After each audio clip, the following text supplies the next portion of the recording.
Welcome back to Hothead Productions. Hope your ass has had a fan-fucking-tastic weekend. My ass worked 36 hours in 3 days. So, I apologize, been a little behind on the content, but we're back. Here we are. Let's go.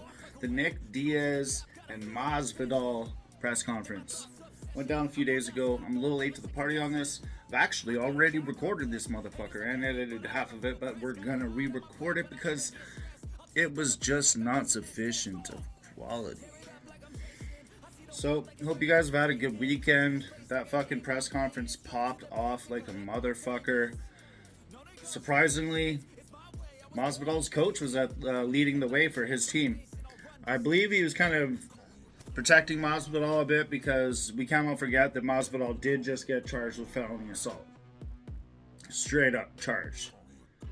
So what do you think's going to happen if the cops show up at a press conference that's completely gotten out of control and there's chairs flying everywhere and the entire patio of this place is trashed and there's Jorge Masvidal in the fight again? What's going to happen there? He might be a danger to the public, hey? So he doesn't want to be fighting. He did keep himself back, but basically from the top, Nate Diaz had, 5-10 minutes into the press conference, Nate Diaz had enough.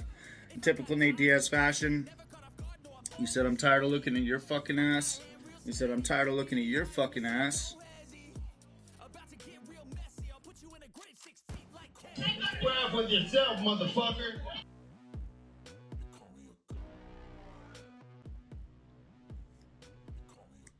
So I'm tired of answering these fucking questions. But he has matured. Because before he got up, gave the middle fingers, told Masvidal to fucking square up with himself. Before he did that, he did say, "I respect all these fighters here that are coming to the event," though. He said respect to them and thank you to them. And he said thank you to all the fans and everybody that came here today. But he said, "I'm fucking done here." So it did show some growth. I will say that. Nate Diaz is definitely maturing, as a businessman, from the business perspective of things, from the fight game. I'm seeing some maturity. But that's about as far as that, I'm not going to say this is all immature. I'm not even going to say that. Because really what happened here was both these teams were just fucking standing on their ground. From what I could tell, anyways. A few moments later.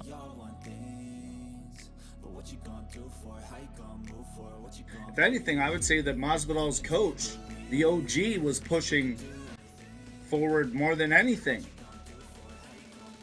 And it looked like the kill shot MMA guy, he was definitely leading the way for Nate Diaz's team. But Real Fight Inc. doesn't fuck around, man. Those guys are all fighters. All of them. The dude with the blonde dreads, yellow.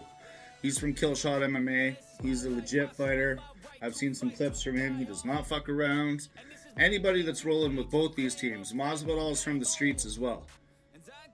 He had Fernando Vargas was rolling with him that day. And a bunch of other guys. Some guys I didn't recognize. But both these guys have got fucking teams with them.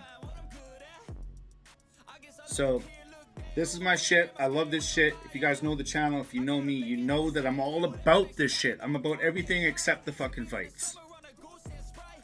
And when this shit pops off, like when it really pops off like it did, I love that shit.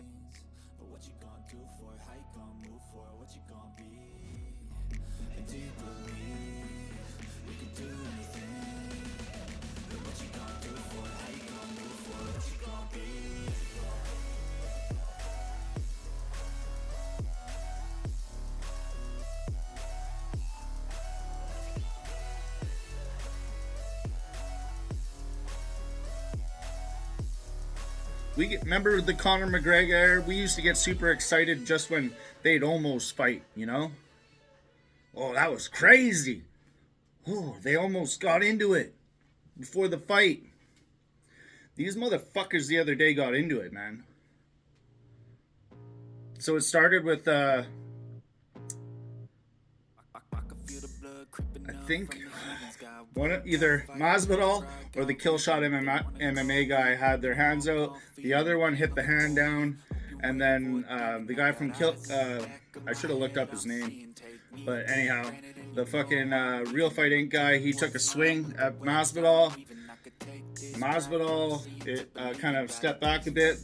The shot did not connect, and then from there, somehow Masvidal's coach kind of got in the middle of it. I don't know if he jumped in between Masvidal and that guy.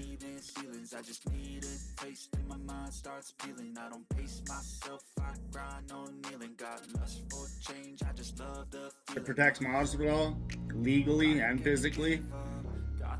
But in a split second, his coach was in there. And I don't know who got the first blow off, but I think his coach got the first punch on the other guy. But they exchanged a few good punches. And then next thing you know, you see Masvidal coming in there and grabbing that guy by his dreads and dragging him off across the patio. Chairs are flying everywhere. This shit got crazy. Sounded like someone from Masvidal's family was screaming the whole time. And then this Jeff-ass dude was like, oh no, oh no, oh my god, oh no. That was kind of entertaining. Like, shut the fuck up. You came to a fight press conference, you bitch. Anyways, the shit was crazy. I loved it. So, I'll show some clips, but after that, all that shit simmered down on the patio. They ended up somehow, of course, both crews end up in the building that they're outside of doing the conference of. So, of course, they all end up in the same fucking building. But what are you going to do? These guys are grown men. You know? Grown-ass men. All fighters. You got 30, 40 fighters rolling around a building. You ain't stopping all those motherfuckers from getting through the door. Especially when they're all street. They just do what they want. You know what I mean? So, Masvidal was getting interviewed inside after the press conference, and then they end up seeing each other down the hall from each other, and they almost get into another altercation. Nate Diaz ended up tapping his boys on the shoulder and saying, let's go. They started marching down the hallway, and then it sounded like Masvidal's team kind of turned away and walked away, but don't quote me on that. But yeah, I fucking love me that drama, man. I love that brawl. Masvidal's coach is an OG, handled his business. He got a little bit of a goose egg, but he's all right. He was swinging them things. So yeah, give me a like and a subscription if you like a little bit of extracurricular brawling. You best believe that this is going to spice up that fight a little bit. Let's not forget this is a rematch of the BMF, the first BMF fight. The one that got stopped because there was too much blood all over the place. Which, I'm sorry, but if this is a BMF fight, let's just let the motherfuckers go, right? But anyways, regulations and licensing, all that fucking bullshit, right? Yeah, I was already excited for this fight. Both guys from the streets, both guys OGs, both guys still throwing them things. Yeah, sure, they might not have everything they used to have, but I'm a huge fucking Nate Diaz fan, and I'm a huge fucking Masvidal fan. I'm not even gonna pick. I'm not picking.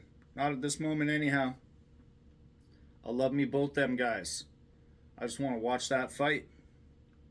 That's the way the fights are supposed to be. So, yeah, that shit was crazy. Nate Diaz definitely had two sergeant in arms that day. They were front and center the whole time when the shit was popping off. One dude with the darker braids and then the blonde dreads. Those boys were front and center. So yeah, both teams stood on business. That's what happened. Nothing crazy. That's just what it is, man. When you got two sides, neither one's going to back down. Something's got to happen. A little something's got to happen, you know? So, looked like Masvidal stayed out of trouble. Shouldn't have got in trouble in the first place, but Colby Covington, a little bitch. Give me a like and a subscription if you think Colby Covington, a little bitch. This fight's going to be crazy. Now, you can guarantee there's going to be a motherfucking brawl at that fight. And they won't be getting together before that fight, like Nate Diaz said. Now, for multiple reasons. Because there's some bad blood now, and all these motherfuckers love to fight. So, next time they get together, they'll be fighting. And it just so happens that all their teammates love to fight too. So all their teammates might want to get in on the action. Take my fucking money. I'm out of here.